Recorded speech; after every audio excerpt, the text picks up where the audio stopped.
Good morning, gentlemen. Good morning. Good morning. Guys, you know Dwight Howard passed Paul Silas on the all-time rebounds list last night? Yeah. I did know that. Okay.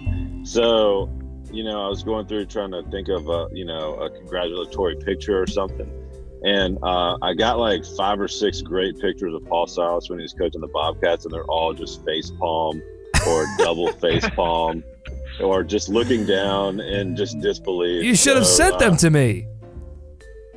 I would have put them on. For the well, I'm going to send you and everyone else to our Instagram account, Locked On Hornets. Oh, that's good. And I'll have those scrolling this morning. I hope Paul doesn't take offense. I'm sure he still comes to the game, so I feel like he's. He was there. He was there last night after the game because, of course, his son was acting head coach. Steve Clifford out for an illness. A bit ironic, right? That his son was coaching in the game when Dwight passed him on the list.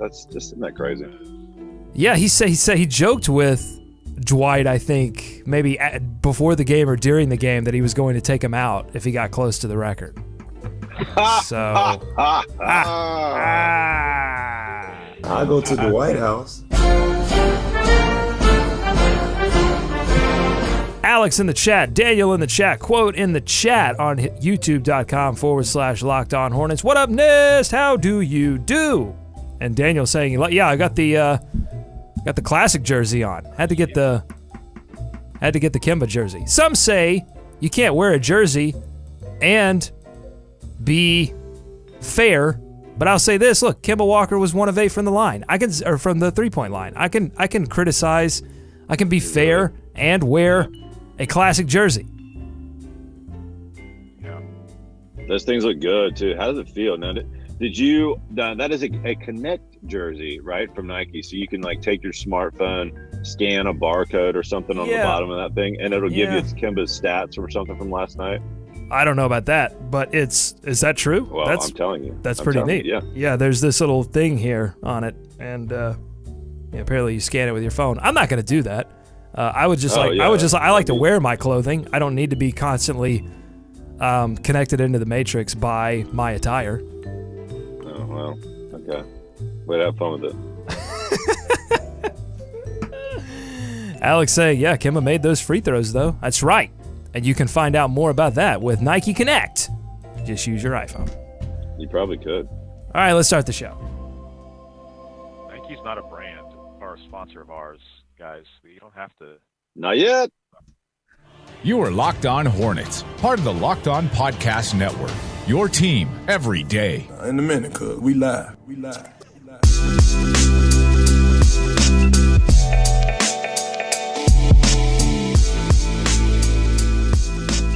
Well, Nike certainly won't be a sponsor now. Nick just blew them up. Welcome into Locked On Hornets, your daily podcast on the Charlotte Hornets and the NBA. We are part of the Locked On Podcast Network, your team every day. Search your podcast app for Locked On to get podcast on the NBA, the NFL, and fantasy sports. This episode is brought to you by our friends at Knight Residential Group. Visit knightresidentialgroup.com today to find out how they can help you with your home renovation, maybe your custom-built home. They are the name in home construction here in Charlotte. So knightresidentialgroup.com. Plus, you can check out our T-shirts and mugs and other merchandise on tpublic.com. Just search Locked On Hornets, and you can get one of these sweet tees, the Frazier Buzz City shirt, the Buzzamania shirt.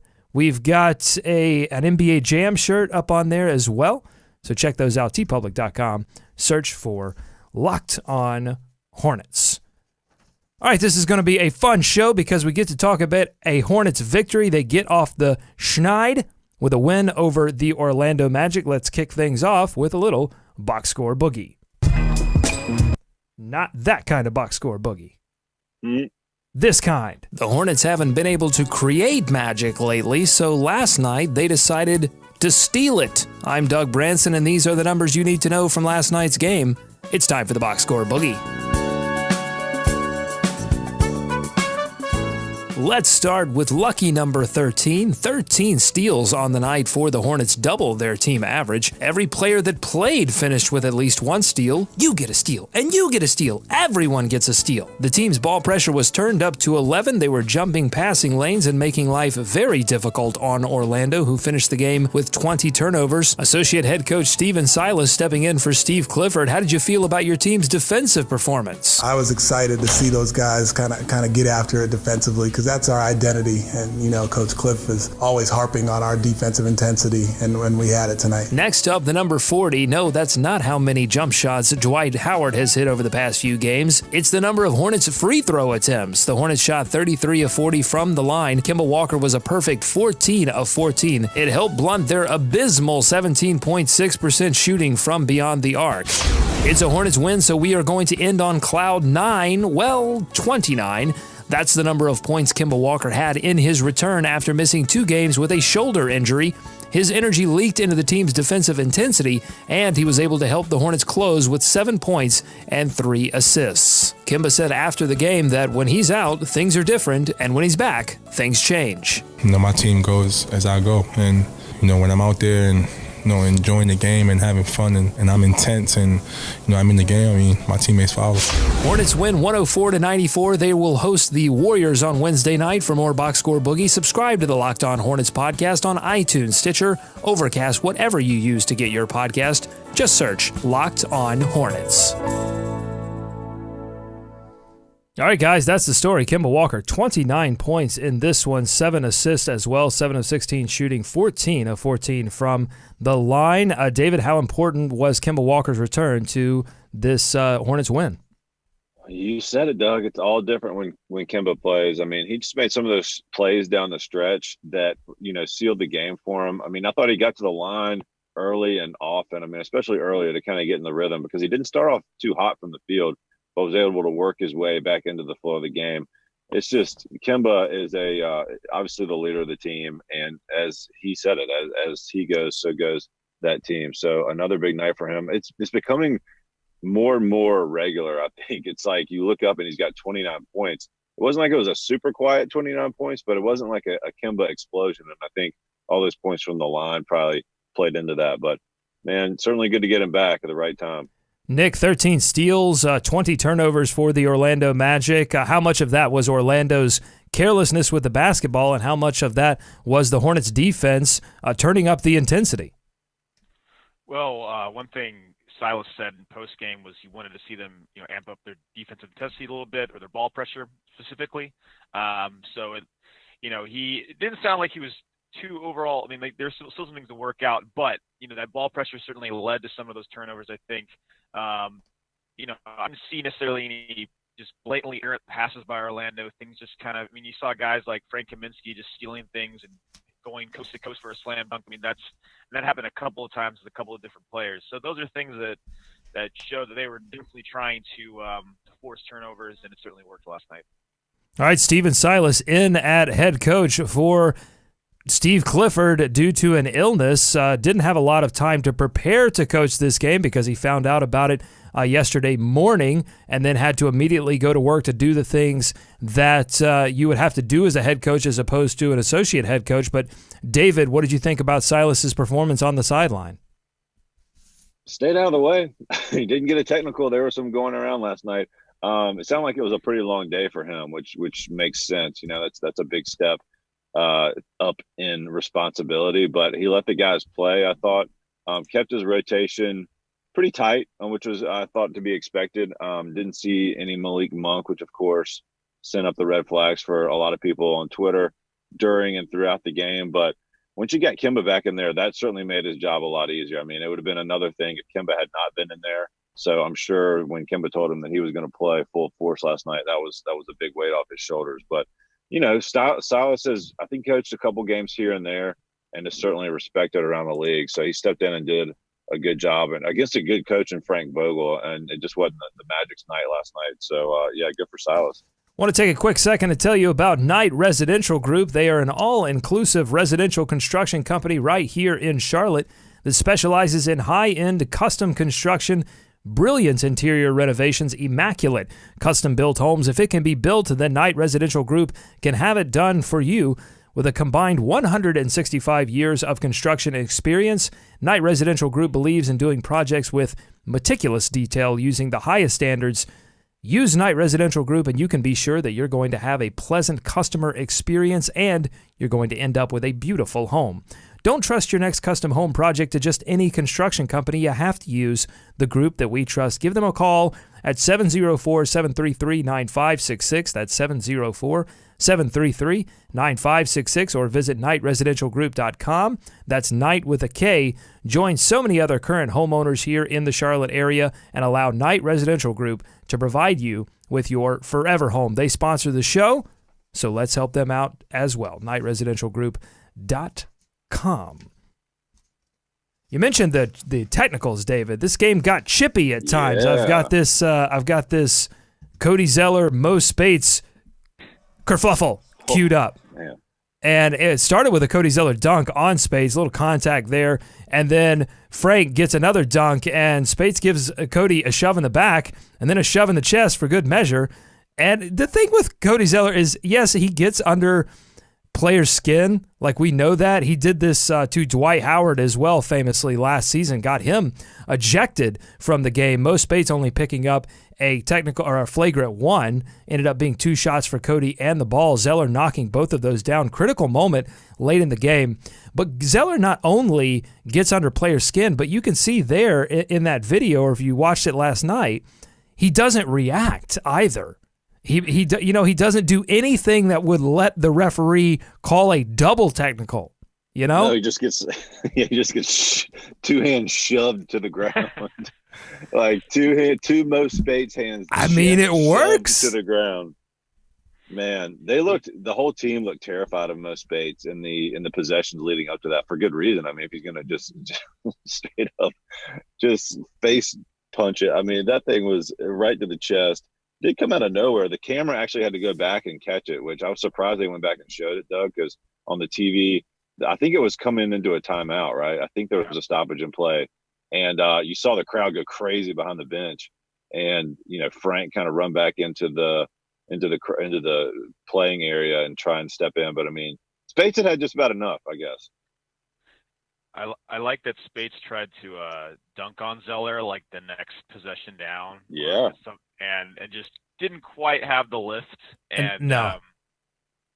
And the bench reaction. I mean, they even caught the bench reaction to that later, and it's just, you could all tell, like, they all knew Cody. It's almost like they knew Cody had done exactly what Cody had intended to do, and none of it worked in Spates' favor. He is a psychological warrior, and look, the Hornets were playing, especially the starting unit was playing very confidently last night. You had this play there with Dwight Howard shaking and baking, crossing up Nikola Vucevic. You don't expect to see Dwight Howard out here breaking ankles, but he puts Vucevic on the floor, and then with the flush. And the funniest part that you don't see in this video, and if you're listening, you don't see anything, but if you were at the game, you may have noticed when Dwight ran back down on the other end of the floor, he did like a shimmy into what do you call it? An imitation of Vucevic. So he was like,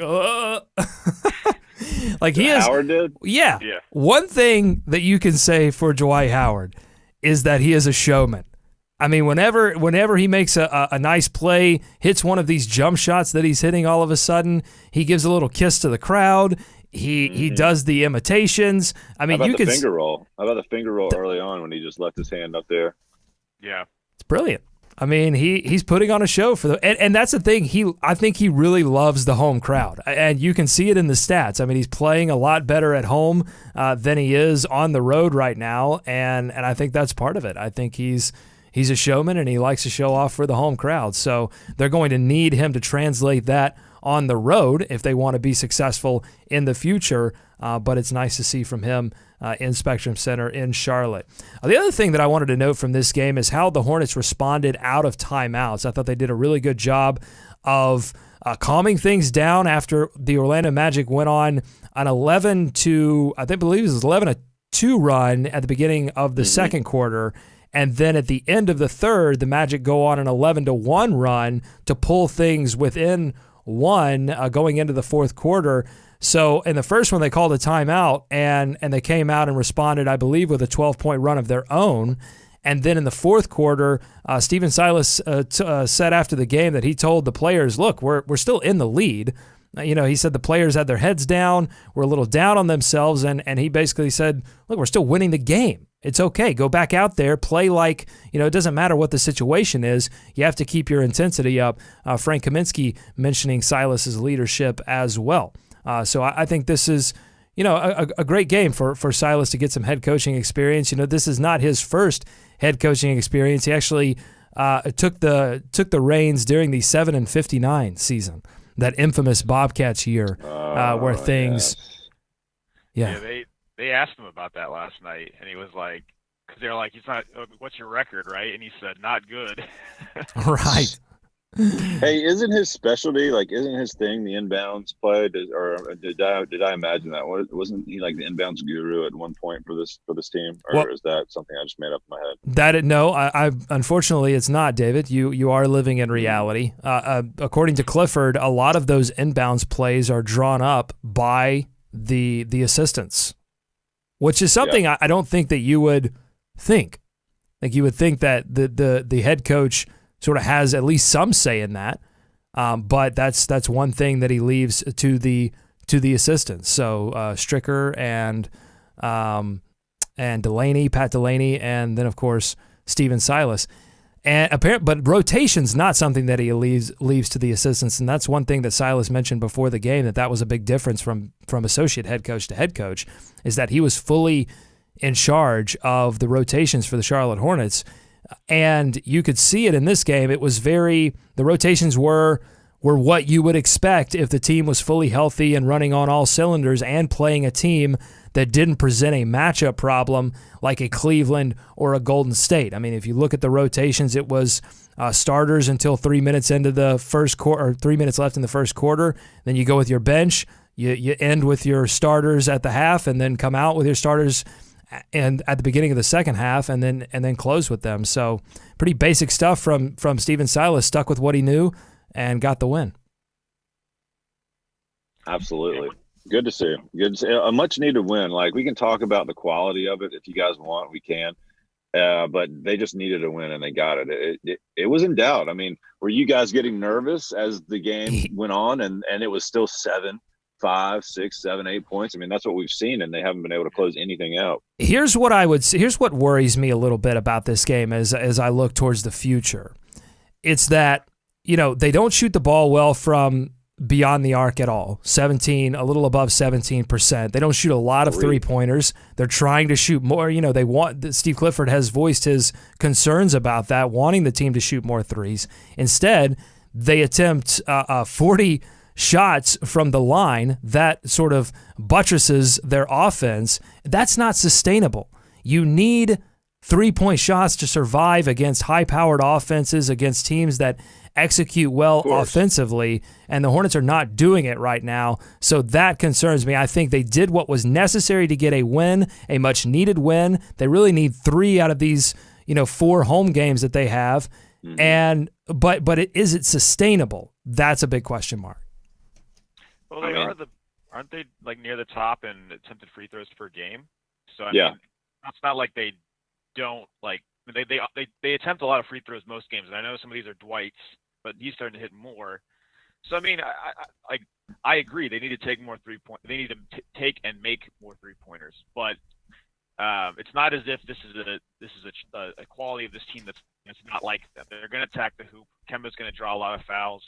Dwight's going to draw some. I mean, so let's not act like it wasn't an anomaly. But I agree. If they're going to keep pace with Golden State on Wednesday, even without Curry, they have to be able to knock down some from the perimeter. Yeah, they're 20th in offensive rating, 23rd in three-point attempts, and 26th in effective field goal percentage. I mean, those numbers are related. If this again, their problem is on the defensive end in terms of consistency and intensity.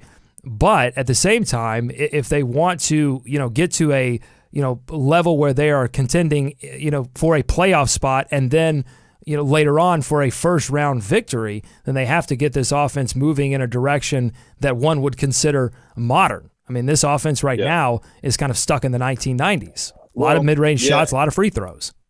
And Kemba missed. I think Kemba took 8 threes last night, only made 1. So that's not going to be the case every night. That's going to be the bottom of the barrel, I think, as far as like 3-point shots go for the team. I mean, I can't remember hitting 3. You can't often see a team hit 3 3-pointers in a game and come out winning. I mean, the difference last night was the 20 turnovers they forced, which is their brand.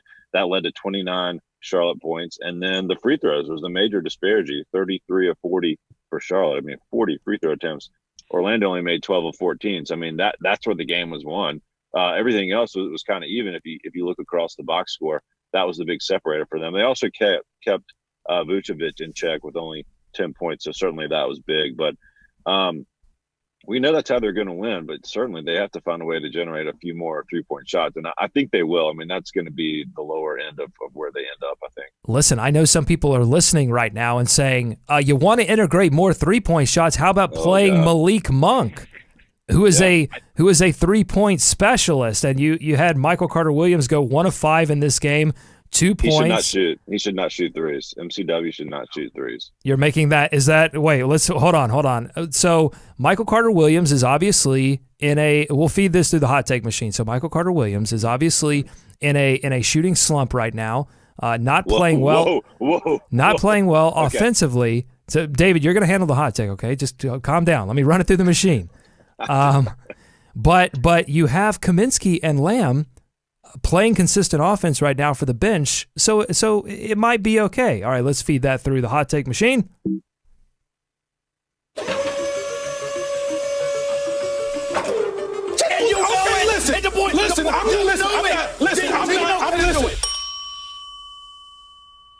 Michael Carter-Williams should never attempt another field goal on the floor for this team.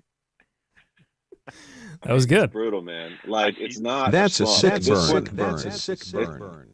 I mean, I like what he's bringing on defense and spots, but like this is, you can't call this a slump. I mean, this is kind of what he is. I mean, the clear out at the end of one of those quarters where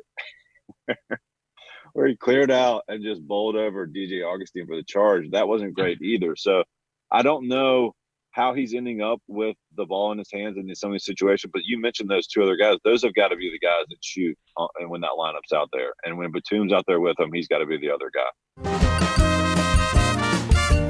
This is Locked On Hornets. What is going on out there with Malik Monk on the defensive end? I think you're being a little too harsh on him, to be honest with you. I'm sorry, David. I'm trying to be honest about what I saw. I'm not trying to be harsh. He's not going to turn into a defensive lockdown defender overnight. Get more Hornets analysis on LockedOnHornets.com. So, Nick, you've started a new article series on LockedOnHornets.com called Buzzworthy. You're going to be getting everyone caught up on the news that they need to know around the Charlotte Hornets, past, present, and future. Let's check out what you've been doing in a segment that we've called, if you've been listening for a while, you know this segment, we're calling it What's Happening Around the Hornets. So the Washington Post published a piece ranking all 30 NBA teams into tiers 1 through 8. Tier 8 represented teams already looking to next June's NBA draft, while Tier 1 comprises the current title favorites, Golden State, of course, in there, and Cleveland as well. Where do the Hornets rank? Well, they rank Tier 6. Here's what Washington Post columnist Tim Bontemps had to say. Quote, 4 Eastern Conference teams performing outside of their preseason expectations. 2 have been better than expected, Indiana and New York. The other 2 have been worse, Miami and Charlotte. It still seems as though the Heat and Hornets will wind up with better records, assuming early injury issues for Kemba Walker, Nick Batum, and Hassan Whiteside eventually subside. But until either begins to surge forward or the Pacers and Knicks sustain what they've done, they will remain bunched together. Nick, do you think that's a fair placement, Tier 6 for the Hornets? I mean, you look at the tiers kind of below them and above them, it seems just kind of a fitting place. These are, all 4 of these teams in Tier 6 have a consistency of, performing unexpectedly one way or another. And I think New York and Indiana are teams that the Hornets are basically chasing and want to get over.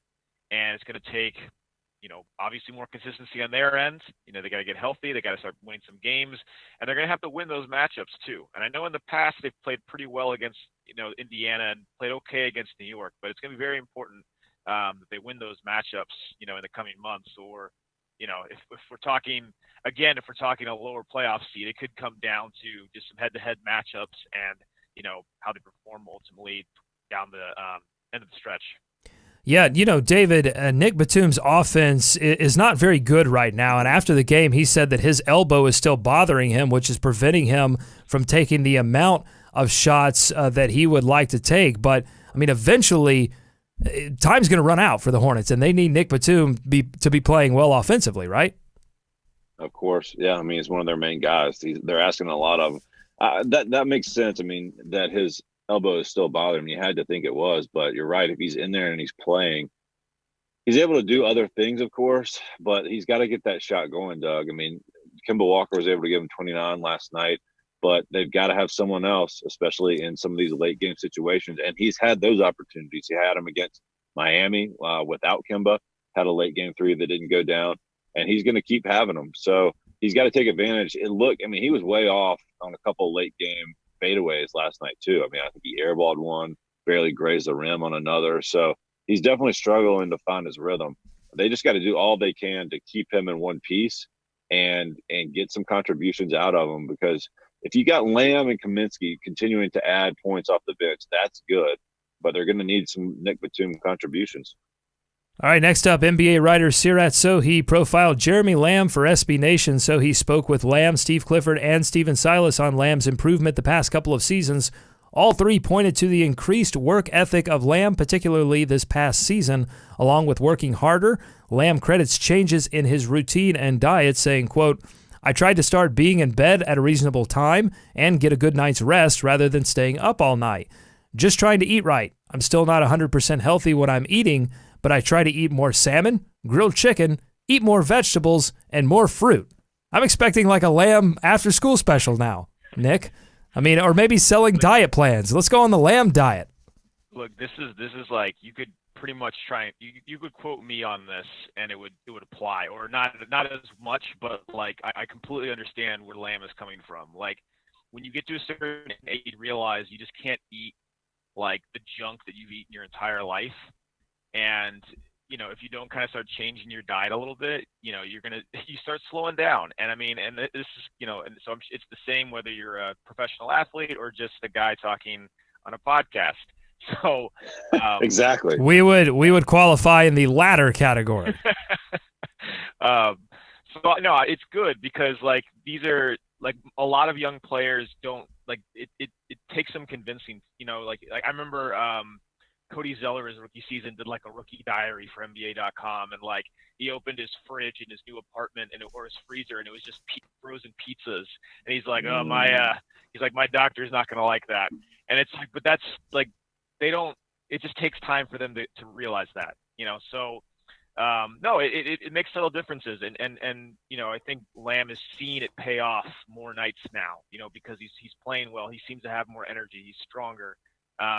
So yeah, just doing the little things and continuing to work hard can obviously make such a difference. And it's showing on the court. He's been playing consistently. There has been less variability in terms of his scoring. And last night he only had one assist. Yeah, one assist last night, but he has been moving the ball a lot better. And honestly, the bench's ability to run the offense through Jeremy Lamb and through Frank Kaminsky has helped them, even though they're not getting a lot of production out of their backup point guard position. You are listening to the Locked On Hornets podcast. David, the show's barely been on. How are these injuries going to affect the Hornets' ability to beat the Miami Heat? I'm going to go get some more buttermilk while you talk about that. Get more Hornets analysis on LockedOnHornets.com.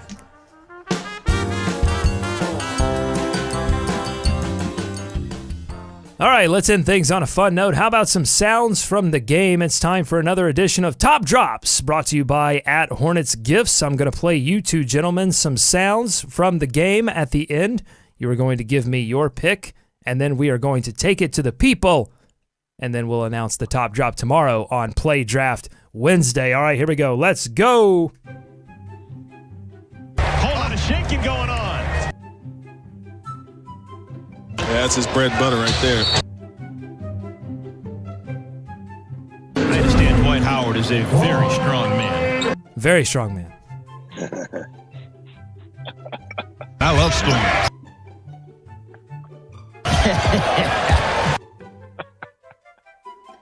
Everything is better with bacon.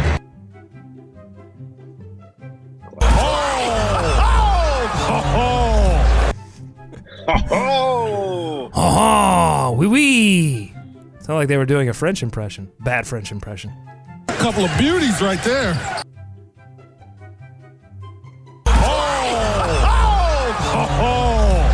How about we start calling him the Kissing Bandit? What? You guys watched the game from home. What the hell was he talking about? I have no idea. He's been the truth. No, I agree. That was from the Cody Zeller sock puppet deal that he does. These Cody Zeller sock productions are masterworks of the Charlotte Hornets media team. Fantastic. No, I agree. Another guy with muscles virtually everywhere. Yikes. Muscles virtually every. See, Eric Collins is more like old Tommy All these from last Boston night. than we know, but he doesn't get the attention. Another guy with muscles virtually everywhere. Yeah. All these are last night. No, these are from the God, entire I was season. like, man. Can't Okay. contain all of that in one night. All right, that's all I got. What was your favorite? God, that last one was pretty good. Another guy with muscles virtually everywhere. My favorite is the compilation of just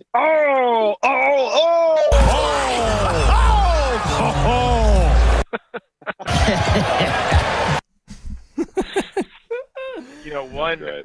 one that didn't make it was Eric Collins' joke against Toronto, where he said, you know, CJ Miles, this is his first year in Toronto, but up here they call him CJ Kilometers. Go! I like that one. All right, so David, yours is. And Nick, you've picked. Another guy with muscles virtually everywhere. All right, we'll put this up on the poll after the show. You can vote on your favorites, twitter.com/Locked On Hornets. And let's take a few comments from the chat before we get out of here. Daniel saying that Bacon playing over Monk for defensive purposes makes sense. Bacon has regressed, though, offensively and doesn't look great on that end of the floor. So why not play Trevion Graham over Bacon? And let's see, we've got Walker saying with MCW and Lamb, you'd think they'd have enough length and defense for Monk to get some minutes, but I don't expect it anytime soon. Yeah, any thoughts on Monk's future with this rotation, Nick? Go ahead, Nick. I think the point of Bacon is good. He hasn't really. I mean, he's been doing fine, I guess, defensively. We haven't noticed any errors, so I mean that's something. But yeah, he hasn't really been doing anything on offense, and I'd kind of much rather Monk attempting some ill-advised shots early in the shot clock than MCW doing what he's been, I guess, trying to do offensively. I know it hasn't been like neither are great, but I mean we know Monk's potential on the offensive end. The other point about you can play. I mean, MCW, Lamb, Monk. Like the commenter said, there's two guys with some length there. Just see what just try it out. It's not like Bacon is making that big of an impact right now. Yeah, I putting a Monk into that lineup, that second unit is just scary because we've seen what it does on defense. My new thing for Monk is put him with the starters. Let's see him play with the best group available and see what he does, especially beside Kemba Walker, where he has less of a ball handler's responsibility, and see if he can just get some shots off. I mean, you're not going to see a lot of it, but might as well give him some run there. I wouldn't mind seeing that because we know what the option is with him on the second team. It's just you add him into that group that's already out there, and it's tough to stop anybody as it is. At least MCW can control the flow of things a little bit better and provide some defensive pressure up front. I mean, none of these are great options. Let's be honest. Yeah, I don't see that. I don't see that happening, David. Because who do you replace in that scenario? Do you go Monk Batum or do you go Monk Michael Kidd Gilchrist? Either one, man. You can slide Batum to the 3. You have an answer. You don't have the answers. There's a case to. I mean, I think there's an increasing case to maybe just throw Batum with the second unit. I'm not. Yes. It's not really a demotion. I just think let's try a different option. Lamb is obviously I think statistically he's scoring not a demotion. No, it's not. I mean, look, this is a. You sound like the boss at a corporation saying, "Listen, this is not a demotion. This is a move for the health of your career." It's the same if you play in the same amount of minutes, but you start him with the bench. Okay, it lets Lamb kind of get some early shots off. He's been playing better statistically, his shooting percentage wise as a starter, especially from the 3-point line. You guys are cracking. You guys are ready to tip the apple crate over. No, it's not. But you got to try something. I mean, are they on some kind of hot streak that you don't want to mess anything up at this point? I mean, you got different options to look at. I don't think it's going to happen either. But I mean, what's the harm in a couple of minutes here or there with either one of these combinations at this point? Because you said it yourself, what happened last night is not sustainable. They haven't seen any consistent, play from hardly anybody at all. A couple of new looks, I don't think is going to mess anything up even worse. We talk about Batum's importance with the second unit when he slides in there, kind of early in the second quarter sometimes. I mean, why don't you just kind of roll with it from the start and see how it works? This could be an Andre Iguodala situation where he just has placed much more effectively with that unit. And I know it seems crazy to throw him there considering how much he's getting paid and everything like that, but he needs time. He needs more time to get that pain in his elbow to subside, to get more comfortable out there. Just try something different. Interesting thoughts from the panel. Let us know what you think on Twitter at LockedOnHornets.com. That'll do it for us here on this edition of Locked On Hornets. Don't patronize us. Don't patronize us, Doug. What? With your interesting thoughts. They're very interesting. They have no shot of actually occurring in on this world, on Earth 1, maybe on Earth 2. Oh my God! But listen, because honestly, I think that they bet on a group of veterans, a core of veterans, and then they add Dwight Howard to that, and they're going to ride with that. Now, whether you like that or not, I think it would be much different if Malik Monk. I would be totally on board with trying something different if Malik Monk was resembled anything like a two-way player. I think he could at some point if he commits to learning how to play defense in the NBA, commits to getting stronger next offseason. But this is just a situation where you're going to have to be patient with Malik Monk's career at this point. It's not a Donovan Mitchell situation. It's not a Ben Simmons type of situation. He fell to the 11th spot, and I think we're finding out why that happened. But I think patience is what you have to have, not throw him in the water and throw him to the Sharks in the first unit. I don't think that's the answer at all. Well, not permanently. I mean, geez, I'm just saying, it would be an option to look at. That would give him the best chance to succeed because having him play point that's not the answer. All right. Listen, we disagree about this, and maybe things will change. And if they drop games, I think they're certainly going to drop this game against Golden State unless Golden State decides to rest some more starters. We'll preview that game tomorrow. But in the absence of Steph Curry.